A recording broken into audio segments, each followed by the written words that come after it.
नमस्ते दोस्तों। अमेरिका के राष्ट्रपति डोनाल्ड ट्रंप और रूस के राष्ट्रपति व्लादिमीर पुतिन की अलास्का में हुई ऐतिहासिक मुलाकात ने दुनिया में हलचल मचा दी है। क्या सच में इस वार्ता ने यूक्रेन युद्ध के लिए नया रास्ता खोल दिया?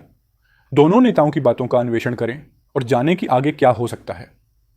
15 अगस्त 2025 को अलास्का के जॉइंट बेस एल्मेंडोर्फ रिचर्डसन, एक अमेरिकी वायुसेना अड्डा में ट्रंप और पुतिन की पहली आमने सामने की वार्ता हुई। यूक्रेन युद्ध की पृष्ठभूमि में यह वार्ता अत्यंत प्रत्याशित थी, लेकिन युद्ध विराम समझौते पर कोई तात्कालिक निर्णय नहीं निकला। इस वार्ता में रूस यूक्रेन की लड़ाई, परमाणु हथियार नियंत्रण एवं तेल आयात, विशेषकर भारतीय तेल आयात जैसे महत्वपूर्ण मुद्दों पर चर्चा हुई। बैठक के परिणाम से पूरी दुनिया, खासकर यूक्रेन एवं यूरोपीय देशों की नई रणनीति पर सवाल खड़े हो गए हैं। रूसी राष्ट्रपति पुतिन और अमेरिकी राष्ट्रपति ट्रंप की यह पहली फेस टू फेस मुलाकात थी, जिसके बाद कई सवाल खड़े हो गए।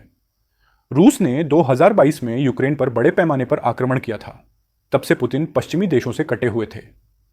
दूसरी ओर ट्रंप ने 2024 के चुनाव प्रचार में युद्ध को 24 घंटे में खत्म करने की बात कही थी, लेकिन अब माना कि यह कठिन काम है। बैठक से पहले ट्रंप ने बेलारूस के राष्ट्रपति अलेक्जेंडर लुकाशेंको से बातचीत की। इससे संकेत मिला कि ट्रंप को वार्ता से पहले पुतिन की रणनीति की जानकारी लेनी थी। बैठक की शुरुआत अलास्का की खास पृष्ठभूमि में हुई। यह क्षेत्र कभी रूसी साम्राज्य का हिस्सा था। दोनों नेताओं का स्वागत करते हुए ट्रंप ने लाल कालीन बिछवाया और बर्फीले पहाड़ों के बीच उन्हें गले लगाया।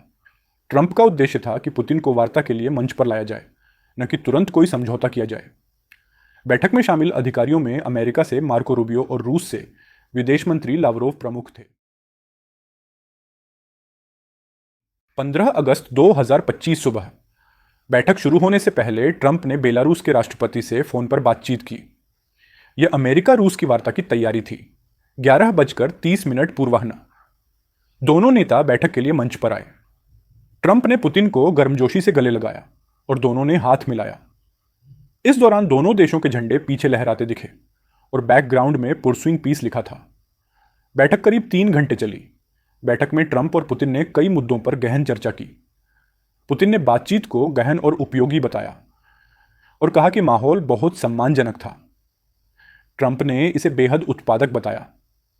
कई बिंदुओं पर सहमति होने का दावा किया, लेकिन कहा कि कुछ बड़े मुद्दे अभी बाकी हैं।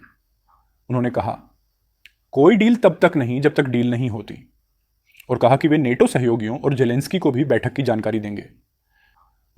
2:15 दोपहर को बैठक का पहला दौर समाप्त हुआ। विस्तारित बैठक होने वाली थी, लेकिन सीधे प्रेस कॉन्फ्रेंस शुरू हो गई। 6:56 शाम को ट्रंप और पुतिन ने संयुक्त प्रेस कॉन्फ्रेंस के लिए मंच संभाला। ट्रंप ने पहले पुतिन को बोलने दिया। पुतिन ने कहा कि बातचीत से कई समझौतों के लिए नींव रखी गई। उन्होंने अलास्का को अपना पड़ोसी कहा और बातचीत की गर्मजोशी जताई। 7:11 शाम को ट्रंप ने कहा कि बहुत गहरी, अत्यंत उत्पादक बैठक हुई। बहुत से मुद्दों पर सहमति बनी, लेकिन कुछ बड़े मुद्दे अब भी बाकी हैं।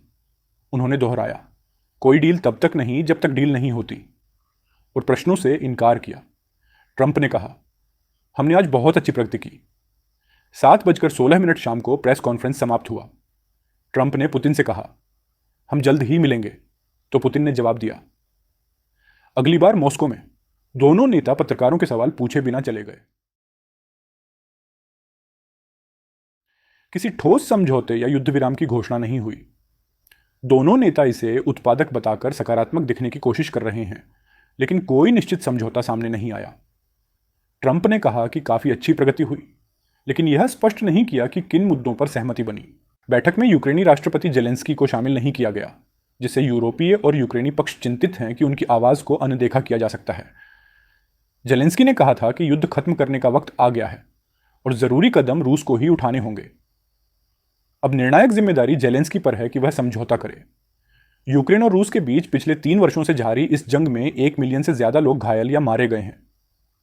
ट्रंप ने दावा किया कि वह प्रति सप्ताह 5,000 से 7,000 लोगों को मौत से बचाएंगे, लेकिन फिलहाल युद्ध की कार्रवाई जारी है और कोई पक्ष पीछे नहीं हट रहा। यह बैठक कई मायनों में महत्वपूर्ण रही। एक ओर पुतिन को पश्चिमी दुनिया में वापसी का मौका मिला, दूसरी ओर ट्रंप ने खुद को मध्यस्थ दिखाने की कोशिश की। हालांकि कोई तात्कालिक परिणाम नहीं निकला। कई विशेषज्ञ इसे पुतिन की सियासी जीत मान रहे हैं। पूर्व पश्चिमी नेताओं से कटे रहने के बाद पुतिन को पुनः प्रमुख खिलाड़ी के रूप में पेश किया गया। वहीं यूरोपीय देशों को चिंता है कि उन्हें वार्ता से बाहर रखा गया। ट्रंप ने बाद में कहा कि अब यह यूरोप और जेलेंस्की पर है कि वे बातचीत में शामिल हों। पुतिन ने यूरोपीय सहयोगियों से कहा कि ट्रंप की मध्यस्थता में रोक टोक न करें, लेकिन कोई स्पष्ट दिशा नहीं बताई।